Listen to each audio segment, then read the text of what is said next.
let's get something straight immediately, because this debate has been mangled beyond recognition. Humans do not have free will, they have free choice. Those two things are constantly treated as interchangeable. They are not, and once you separate them properly, most arguments about freedom, responsibility, blame, guilt, and destiny stop being mysterious and start being obvious. This episode is not about whether effort matters. It does. It's not about whether choices exist. They do. This episode is about what kind of freedom humans actually have, and why calling it free will is philosophically incorrect. Why this debate never goes anywhere. Every free will argument goes in circles because people keep arguing different things while using the same word. When one person says free will, they often mean, I can make decisions, pursue goals, and affect outcomes. That is true. When another person hears free will, they hear the will itself is independent of causality, constraint, and physical law. That is false. The argument collapses because free will is doing two jobs at once and failing both, so let's separate them cleanly. What free will would actually have to mean. If free will existed in the strong sense, it would mean this. Your will is sovereign. It is not bound by physics. It is not bound by biology. It is not bound by causality. Your wanting something would be sufficient to make it so. Not immediately, not magically, but in principle. If free will existed, there would be no absolute limits on what the will could eventually bring about. And that's the problem, because humans do have absolute limits. Physics ends the debate early. Let's deal with the most boring, but most decisive argument first. Physics. You cannot will yourself to fly, will gravity to stop, will your body not to age, will fire not to burn you. No amount of desire, intention, belief, or effort changes this.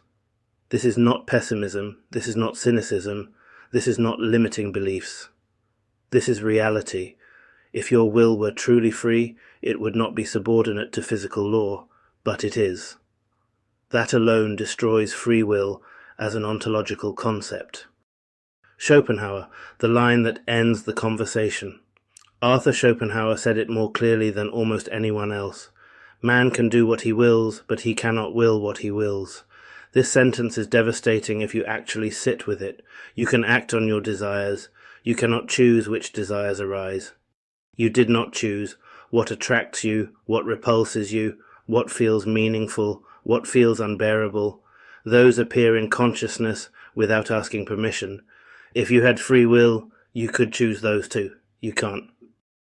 Desire is not authorship. People often confuse control over action with authorship of will. Yes, you can choose to pursue a career, you can choose to train, you can choose to persist. But you did not choose the desire for that career, the value you assign to success, the emotional reward your brain gives you. Those were shaped by genetics, upbringing, culture, and experience. That doesn't make effort meaningless. It makes authorship limited. Spinoza, the illusion of freedom. Baruch Spinoza dismantled the free will illusion centuries ago. Men believe themselves to be free because they are conscious of their actions, but ignorant of the causes by which they are determined. That's the key. You experience yourself choosing. You do not experience the causal chain that produced the choice. So freedom feels obvious, but feeling is not evidence. Consciousness is a window, not a command center. Determinism doesn't erase choice. At this point, people usually panic and say, so nothing matters, we're just robots. No. That reaction is emotional, not philosophical. Determinism does not say choices don't exist. It says choices arise from prior conditions. That's it.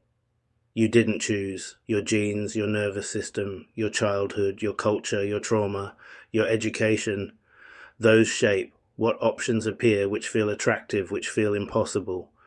Choice exists inside that structure, not outside it. David Hume, Liberty Without Magic. David Hume was extremely clear about this distinction. He defined liberty as a power of acting or not acting, according to the determinations of the will. Notice what's missing. Hume does not say the will itself is free. He says action follows will, But the will is shaped. This is free choice, not free will. The bridge example, again slowly.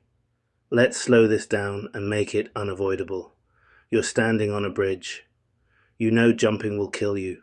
You cannot. Will gravity to stop? Will your body to survive impact? Will physics to negotiate? But you can still choose to jump. That choice is real. The constraint is real. They coexist. This proves everything. If humans had free will, desire could override consequence. It cannot. Awareness doesn't equal freedom. Some people argue once you're aware of constraints, you're free. No, awareness does not remove constraint. It clarifies it. Knowing you will die does not remove your ability to act. It makes your action heavier. Choice under knowledge is still choice, not free will. Kant, moral freedom, not physical freedom. Immanuel Kant tried to save freedom by relocating it. He argued that freedom does not exist in the physical world at all. It exists in the moral realm.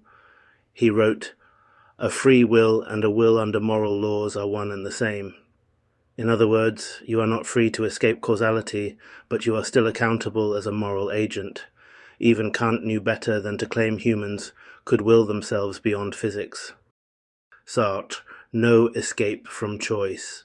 Jean-Paul Sartre is often misunderstood. He did not believe in unconstrained freedom. He believed humans are condemned to be free, which means you don't choose the situation, but you cannot escape choosing within it. That's not free will, that's inescapable agency. You don't get cosmic permission slips.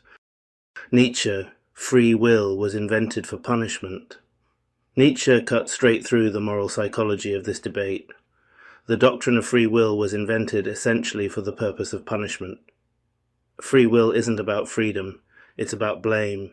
If people had truly free will, then suffering is deserved.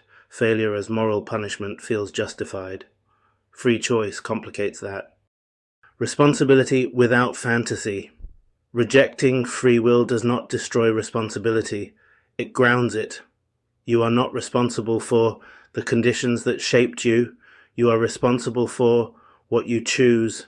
Once you understand those conditions, ignorance reduces responsibility, awareness increases it. That's practical ethics. Algorithms didn't kill choice. Modern tech exposes this confusion brutally. Algorithms predict you because humans are patterned, behavior is constrained, preferences are shaped. Predictability does not mean absence, it means structure. Freedom is not randomness, freedom is range. Where freedom actually lives, freedom is not infinite possibility. Freedom is the range of actions available given the constraints you are in. Some people have wide ranges, some have narrow ones. No one has infinite range. Free will would require infinite range. Humans do not have that. You are not free to will anything into existence. You are free to choose actions within a world that existed before you, will continue after you, does not care what you want. That is not nihilism, that is adulthood. One sentence to keep. If you had free will, desire could override physics. It can't. You have free choice, and sometimes that's heavier. Why this matters. Once you stop pretending humans have free will, blame becomes nuanced, responsibility becomes precise, morality becomes contextual, punishment becomes questionable, and thinking gets sharper. Please like, comment, share, and consider joining the channel as a member. In episode 4, we tackle a major philosophical question. If morality is relative, why are you so sure you're right?